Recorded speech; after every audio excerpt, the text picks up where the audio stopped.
반응이 센 CBC 뉴스 지금 시작합니다. 첫 번째 뉴스입니다. 국제자금세탁방지기구가 현지 시간 21일 우리나라를 포함한 38개 회원국을 대상으로 규제 권고안을 발표했습니다. 권고안의 핵심은 회원국들은 암호화폐 거래소 등을 대상으로 기존 금융기관에 준하는 규제안을 확립해야 하며 $1,000 이상의 거래에 대해선 송금인과 수취인 정보를 암호화폐 거래소가 금융당국에 제공해야만 합니다. FATF의 권고안은 오는 28일에서 29일 일본 오사카에서 열리는 G20 정상회의에서 거론될 예정이며 사실상 국제 기준으로 확립될 전망입니다. 현재 암호화폐 거래소 난립이라는 국내 상황에 커다란 변화를 예고하고 있습니다. 우선 FATF는 가상자산과 가상자산 서비스 제공자를 정의하고 서비스 제공자들은 자금 세탁 방지, 테러 자금 규제에 필요한 인허가부터 등록, 감시, 관리 체계 등을 수립해야 합니다. 특히 자금 세탁 방지와 테러 자금 방지, 고객 확인 절차 등에 초점을 맞추면서 거래소 회원들에 대한 사전 조사, 5년 이상의 거래 기록 보관, 의심스러운 거래 발생에 대한 즉각적인 신고 체계, 국제적 제재를 이행할 수 있는 시스템 구축과 협력 등을 주문했습니다. 거래소 간 암호화폐를 이동해 돈 세탁을 하는 범죄 행위도 막고자 거래 당사자와 공개키, 월렛 주소, 거래 일시, 거래량 등 핵심 정보들도 확보하도록 권고했습니다. FATF는 거래소들이 회원 이름과 주소, 생년월일, 계좌번호, 수취인 실명들도 모두 확보해야 한다고 밝혀 반드시 실명 확인 계좌만 거래가 가능하다는 사실을 강조했습니다. FATF의 권고안을 지키지 않을 경우 블랙리스트에 올라 글로벌 금융 시스템에 제외되거나 국제 신용 등급이 낮아질 수 있습니다. 암호화폐의 부정적 기조를 가지고 있는 한국 정부도 따라야만 하는 상황입니다. 현재 국회에 계류 중인 특정 금융거래 정보의 보고 및 이용 등에 관한 법률은 암호화폐 거래소가 금융정보분석원에 정식 등록하는 신고제 운영의 내용을 담고 있습니다. 거래소의 주된 관심사항인 실명 확인 가상계좌 발급 문제를 어떻게 처리할지도 중대 관심사입니다. FATF의 권고안을 기준으로 본다면 실명 계좌로 거래하지 않는 거래소들은 모두 퇴출 대상입니다. 정부가 실명 확인 가상계좌를 발급해주고 있는 업비트와 빗썸, 코인원, 코빗 등 4곳만 인정하고 나머지 거래소들은 실명 확인 가상계좌를 미발급해줄 수 있는 부분입니다. 그러나 이러한 기준은 형평성에서 어긋난다는 반발을 불러일으키는 등 정면 충돌을 배제할 수 없습니다. 정보보호관리체계 인증이나 국제표준 정보보호 인증인 ISO 27001 등 일정 조건을 충족시키는 거래소에게 실명 확인 가상계좌를 발급해주는 안이 필요하다는 의견이 제시되고 있습니다. 한편 관련 업계는 FATF의 규제안에 머리를 맞대고자 21일 서울 강남구 팍스넷에서 FATF 대응 간담회를 열었습니다. 이 자리에서 전하진 한국블록체인협회 자율규제위원장은 자동차 도로교통법을 만들어 놓고 갑자기 비행기가 등장하자 자동차 도로교통법으로 비행기를 통제하는 것과 마찬가지라며 외환 관리를 예로 들면 국내에 들어오는 시점부터 외환을 관리하면 되는 것처럼 암호화폐 역시 국내 거래소로 들어와 현금화하는 시점에 관리하면 되는 부분이라고 FATF의 권고안을 비판했습니다. 김진희 싱가포르 MUFG 은행 상무는 FATF 권고안은 암호화폐를 자산으로 인정하겠다는 측면에서 긍정적이지만 시중은행들이 자금 전송에 고객 정보를 서로 넘겨야 하는 트래블 룰이 어려움으로 작용한다며 기술적으로 권고안을 따르기가 현재 불가능에 가깝다는 문제를 염두에 둬야 한다고 말했습니다. 패트릭 김 센티넬 프로토콜 대표는 암호화폐를 누가 보내고 또 누가 받는지 거래 내역을 누구나 확인할 수 있다면 국내 개인정보보호법과 충돌되는 부분이라며 소득 규모와 재산 보유 사항, 신용정보, 경제관계 정보가 외부에 공개된다는 점을 명확히 해야 한다고 강조했습니다. 네, 다음 뉴스입니다. 페이스북 암호화폐 리브라를 둘러싸고 미국을 비롯한 프랑스, 영국 등 서방 정치권에서 비판의 목소리가 커지고 있습니다. 단순한 암호화폐가 아닌 각국 중앙은행과 화폐에 대한 중대한 도전이라는 인식입니다. 현지 시간 21일 로이터와 블룸버그 등 주요 외신들은 프랑스와 빌레이드 갈로 프랑스 중앙은행 총재가 내달 프랑스에서 열릴 G7에서 암호화폐 규제 연구 태스크포스의 출범을 알릴 것이라고 밝혔습니다.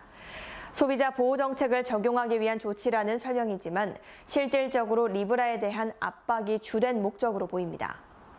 앞서 브루노 르메이어 프랑스 재무장관은 페이스북이 추진하는 리브라는 기존 화폐와 같은 위치를 점할 수 없고 그런 일이 일어나면 안 된다며 G7 중앙은행 총재들은 다음 달 재무장관 회담에서 페이스북 리브라 프로젝트 관련 보고서를 준비해달라고 말했습니다.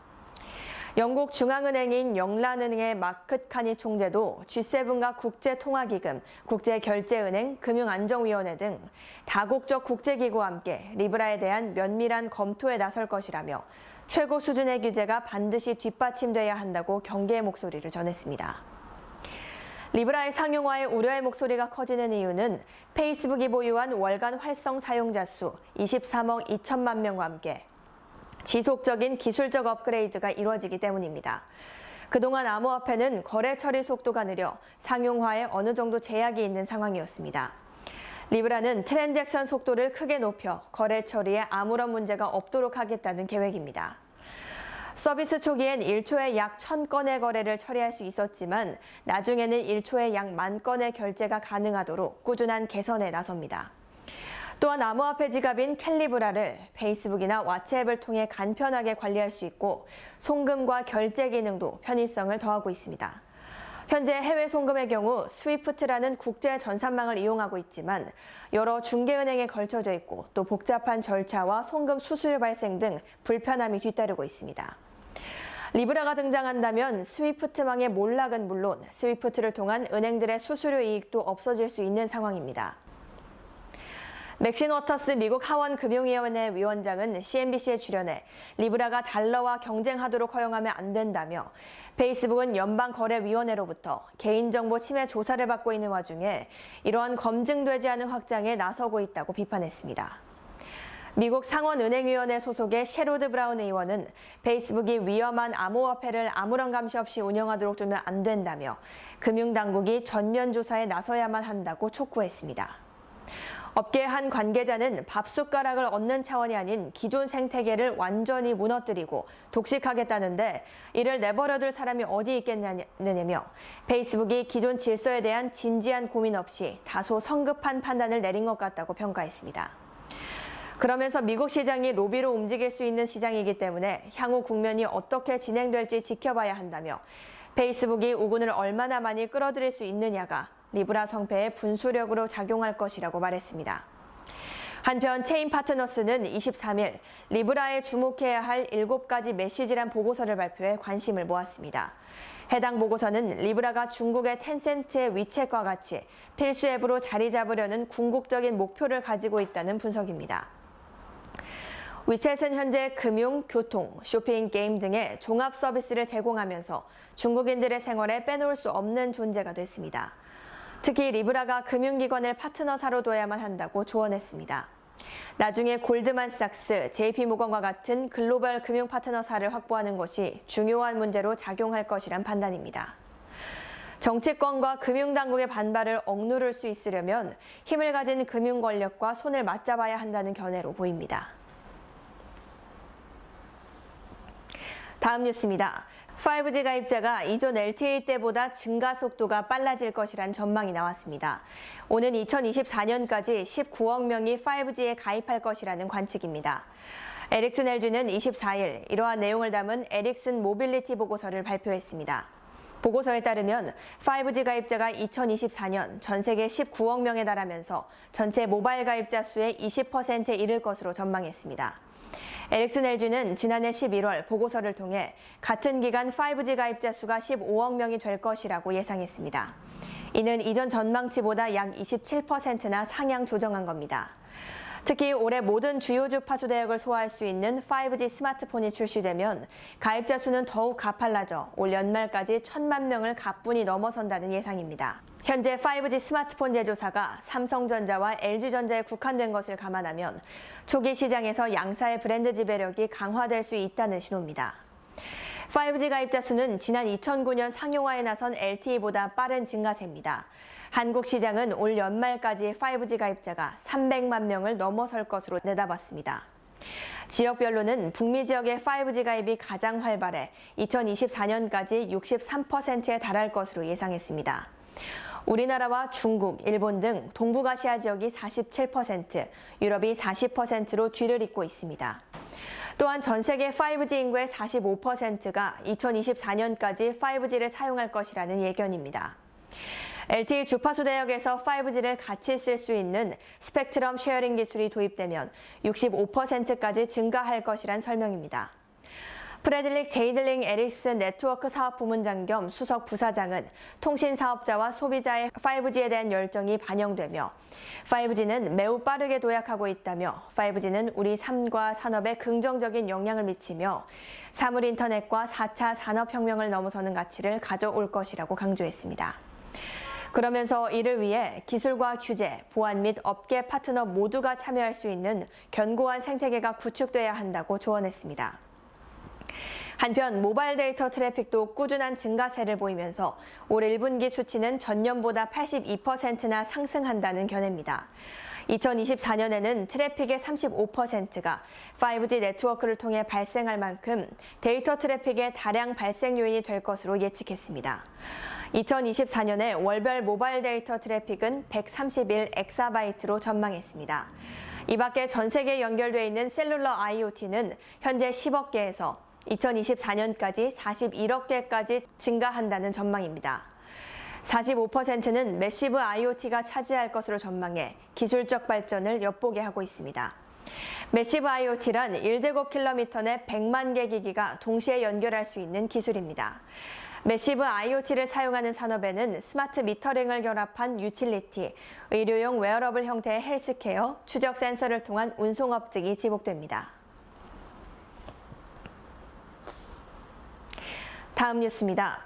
돈을 받고 게임을 대신해주는 대리게임을 처벌할 수 있는 게임산업진흥에 관한 법률 개정안이 25일부터 시행됩니다. 그동안 게임업계의 건전한 발전을 저해하고 불신 조장을 불러온 대리게임이 처벌 근거를 마련하면서 얼마만큼 근절될 수 있을지 관심이 모아집니다. 대리게임은 우선 게임에 갓 진입한 초보자를 배격한다는 문제가 지적됩니다. 초보와 수준급 이용자들이 맞붙게 되면서 게임이 일방적으로 진행돼 새로운 이용자 유입을 저해하고 있습니다. 또한 게임 수준에 맞게끔 등급을 매기고 매칭 시스템을 구축하는 시스템도 교란하고 있습니다. 과거 사업자 등록증까지 내건 전문 대리업체가 횡행할 정도로 문제가 심각해지자 관련 업계는 이에 대한 문제를 공론화했습니다. 해당 개정안은 지난 2017년 6월 이동섭 바른미래당 의원이 대표 발의해 지난해 12월 공포된 바 있습니다. 주요 내용은 영리를 목적으로 게임 이용자를 대신해 게임 등급 혹은 점수를 획득하는 행위가 적발되면 2년 이하의 징역 또는 2천만 원 이하의 벌금에 처하게 됩니다. 게임물관리위원회는 법 시행의 정착을 위해 이용자 신고를 활성화하고 게임사 모니터링을 통한 로그 및 IP 기록, 승률 변화 등을 기초로 대리게임업을 판별해 나간다는 계획입니다. 적발하게 되면 곧장 수사기관의 수사 의뢰에 나서기로 했습니다. 방송통신심의위원회는 대리게임 광고 행위에 대해 차단에 나섭니다. 그러나 타 개정으로 게임 아이템 등을 평가 및 진단하는 방송 행위나 단순 아이템 대리 구매와 이벤트 참여는 애매모호한 기준으로 처벌 대상에서 제외됩니다. 관련 업계는 대리게임 처벌법이 시행되면 관련 전문 업체들이 큰 타격을 입게 돼 대리게임 시장이 크게 축소될 것이란 기대입니다. 그동안 대리게임 업체들은 성과에 따라 수십만 원의 가격을 책정하면서 이용자 목액에 나섰습니다. 이동섭 의원실에 따르면 최근 1년 동안 대리게임 적발과 제재는 약 3만 6천 건에 달하고 있습니다. 적발된 건수가 이 정도면 실제로는 최소 수십만 건의 대리게임이 횡행하고 있다는 진단입니다. 업계 일각에서는 대리게임에 대한 법적 처벌이 명시돼 분명 방지 효과가 있을 것이지만 집중적인 단속이 쉽지 않다는 지적도 나옵니다. 해외 근거지를 둔 대리게임 조직이나 대리게임 적발자가 청소년일 경우 처벌이 쉽지 않다는 점이 빈틈이라는 설명입니다. 업계 한 관계자는 대리게임은 게임 밸런스와 운영에 치명적인 타격을 입혀 그동안 관련 법의 마련이 매우 시급했던 상황이라며 법정 근거가 생겨났던 자체만으로 큰 의미를 지닌다고 말했습니다. 그러면서 게임 업체들이 대리게임업 시행을 계기로 대리게임 근절을 위한 신고 보상책 마련 등 활성화를 위해 적극 나선다면 의미 있는 결과를 얻을 수 있을 것이라고 덧붙였습니다. 네, 마지막 뉴스입니다. 24일 한국블록체인협회는 한국과학기술회관에서 임시총회를 열고 오갑수 전 금융감독원 부원장을 신임 회장으로 만장일치로 선출했습니다. 오 신임 회장은 1948년생으로 서울대 경영학 학사와 석사 학위, 미국 펜실베니아대 왓슨 경영대학원 박사 학위를 받았습니다. 이후 미국 오클라호마 주립대와 드렉셀대 교수를 역임했으며 금융감독원으로 자리를 옮겨 부원장을 지냈습니다. 금감원 부원장을 마친 뒤에는 스탠다드 차타드 글로벌뱅크 런던 본사 특별고문 겸 SC제일은행 부회장, 서울대 경영대학원 초빙 교수를 역임했습니다. 특히 지난 대선에서 문재인 캠프에 합류해 금융경제위원회 상임위원장을 지내는 등 현 정부의 금융정책에 깊숙이 관여했습니다. 관련 업계는 문재인 대통령의 신임을 받았던 인물인 만큼 암호화폐 업계의 고민거리 해소에 큰 역할을 해줄 것이란 기대입니다. 오 협회장은 취임사를 통해 블록체인 기술은 서민과 중소기업을 위한 포용금융과 포용경제 생태계 구축부터 금융, 핀테크, 유통, 무역, 물류 네트워크, 의료 서비스 등 경제와 사회문화 전반에 긍정적인 영향을 발휘하고 수많은 일자리를 창출할 것이라며 국내 블록체인 산업의 발전을 위해 최선을 다하겠다고 소감을 전했습니다. 현재 관련 업계는 정부의 정책 방향에 따라 생사의 갈림길을 오갈 수 있는 중대 기로에 서 있습니다. 지난 21일 국제자금 세탁 방지기구는 암호화폐가 범죄에 이용되는 것을 막기 위한 방안으로 암호화폐 거래소의 인증제 시행을 권고했습니다. 사실상 거래소 회원들의 입출금 정보를 모두 공개할 것을 요구한 것으로 실명 확인 가상 계좌의 확보가 필요한 상황입니다. 현재 국내 암호화폐 거래소 중 시중은행을 통해 실명 확인 가상 계좌를 확보한 거래소는 업비트, 빗썸, 코인원, 코빗 등 4개의 거래소입니다. 정부가 만약 일전 기준을 제시하고 기준에 부합하는 거래소들에 한해 실명 확인 가상 계좌를 발급할 것인지 관심이 모아지고 있습니다. 최악의 경우 기존 4개 거래소만 실명 확인 가상 계좌를 발급하고 나머지 거래소는 발급을 제한한다면 시장 퇴출을 각오해야 하는 상황입니다. 이럴 경우 암호화폐를 발행하면서 블록체인 시스템을 운영하고 있는 업체까지 악영향을 끼칠 뿐더러 시장 전체에 대대적인 혼란을 줄 수 있어 거센 반발이 예상됩니다. 이러한 점을 감안했을 때 자금 세탁 방지와 신원 인증, 보안성 인증의 ISMS 획득을 실명 확인 가상계좌 발급 요건으로 삼을 수 있다는 의견이 나옵니다. 한국 블록체인 협회가 어떠한 역할을 할 것인지 이목이 쏠리는 장면입니다. 네, 오늘 오전 11시 라이브 뉴스와 현장은 여기까지입니다. 알찬 내용이 있으셨다면 좋아요와 구독 눌러주세요. 지금까지 반응이 센 CBC 뉴스 홍수연이었습니다. 시청해주신 여러분 고맙습니다.